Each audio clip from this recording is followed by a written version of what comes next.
Hey everybody, welcome back to Video Miss. So today we're continuing a series on the Steam Deck, more importantly what emulators you should be playing, the games you should be playing on them, and how to get them set up. And today I'm looking forward to this one because we're going to be talking about the Bandai WonderSwan, the last system developed by Gunpei Yokoi, the original developer of the Game Boy before he moved over to Bandai to make this Japanese exclusive handheld.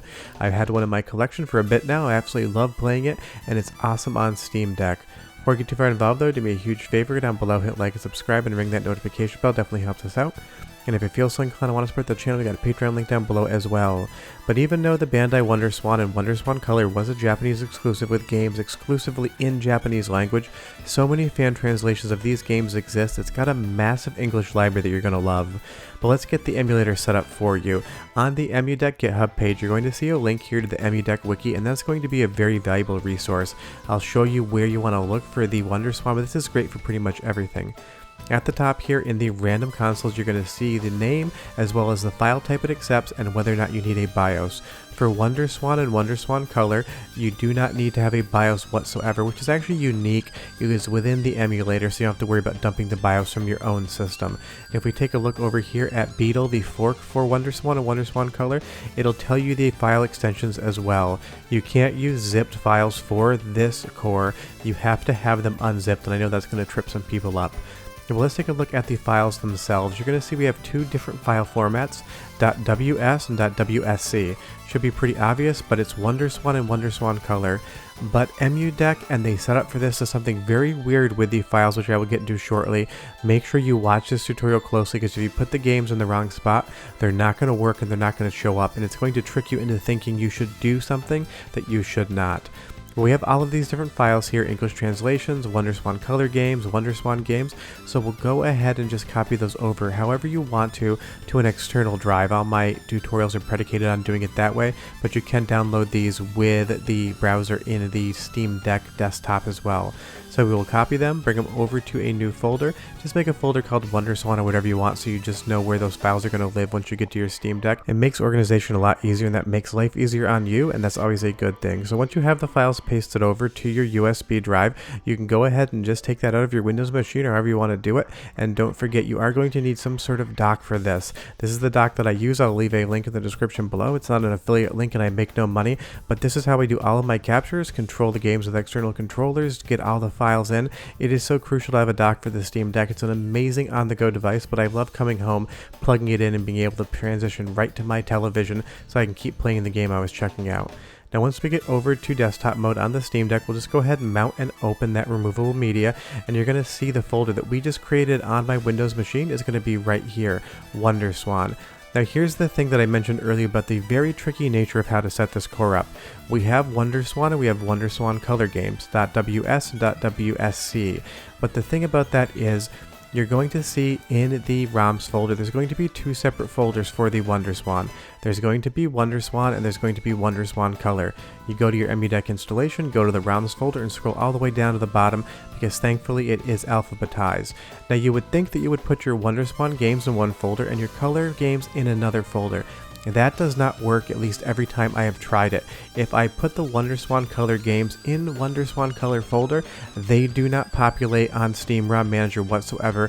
They do not get ingested. I'm not sure why this is, but it is just a little bit of a trip-up thing that I know if I didn't explain to you, a lot of people are going to have that same issue. So it doesn't matter if it's a WonderSwan game or a WonderSwan Color game, you want to copy all of those files over into just one folder. You'll see here I'm just grabbing the WonderSwan Color files and I'm going to go ahead and put them into the WonderSwan folder, which is technically not correct based upon what you would think it would be. And then if I go back into the WonderSwan Color folder, don't put anything here. You can put them there just to see what happens, but I can tell you right now, it is not going to show up on your Steam ROM Manager. Not sure why. I'll probably ask one of the developers at some point in time and see. But if we go into Steam ROM Manager, once we get all the files in the WonderSwan folder only, read that little message about your control is slightly changing, and then make sure you scroll down and confirm that the Bandai WonderSwan / Color RetroArch Beetle Core toggle is on. By default this should be, but if it is not, it's not going to ingest those games into your system. Go ahead and hit preview, hit parse, and then you will see very shortly all of the games come up.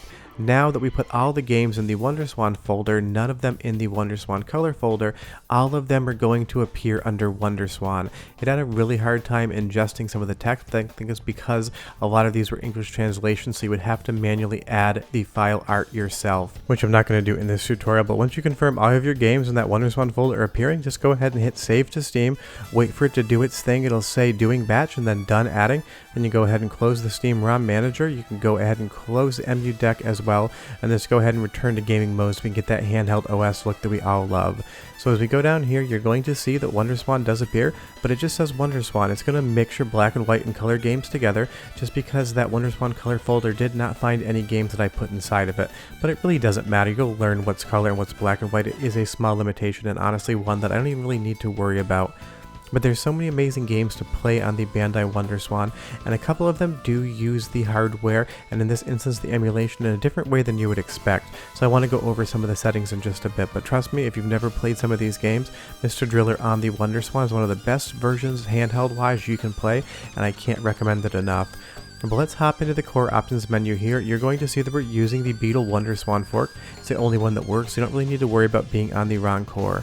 Then you're going to see display rotation, manual, landscape, and portrait. If I turn it into portrait, then Final Fantasy is going to look terrible.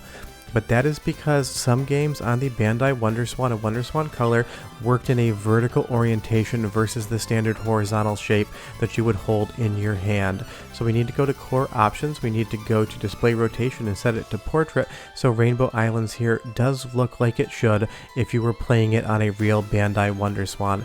I know a lot of people aren't familiar with the hardware and this can trip people up, but it's one of those things that's just inherent with the hardware. You could hold this two different ways and it was really fun to be able to do that. Some games used a tate mode like Rainbow Islands here, and it really did give you a nice verticality to the overall gameplay. Now just be aware that the controls on the WonderSwan are slightly strange, and here it is next to my analog pocket. You're going to see there's two different D-pads here with an A and B button off to the side. So one D-pad could function as A and B when you were in vertical mode. And if you do want to play around with any of the button mappings, you can hit rotate button mappings here, have it auto, landscape, or portrait. I honestly just leave it to auto, everything works perfectly fine and you'll be good to go. You'll also see that there's color palette options. That's going to be on the black and white side of things, and we have a color depth between thousands and millions. You can go to 24-bit color, but I do think it looks better as far as actually just leaving it as it is. And the nice thing is most of the settings are rock solid on the money. You will see that it runs in 60 Hz mode, and that's because the native refresh rate of the WonderSwan was 75 Hz. If you have a display that can support this, you can turn it on or off. Honestly, I just leave it to 60 frame per second mode, but if you do to 75, you might see a little light screen tearing, but it's going to work just the same as well. But they do keep it to 60 Hz just because that is more the standard of what you're going to find on a television if you do dock your thing here.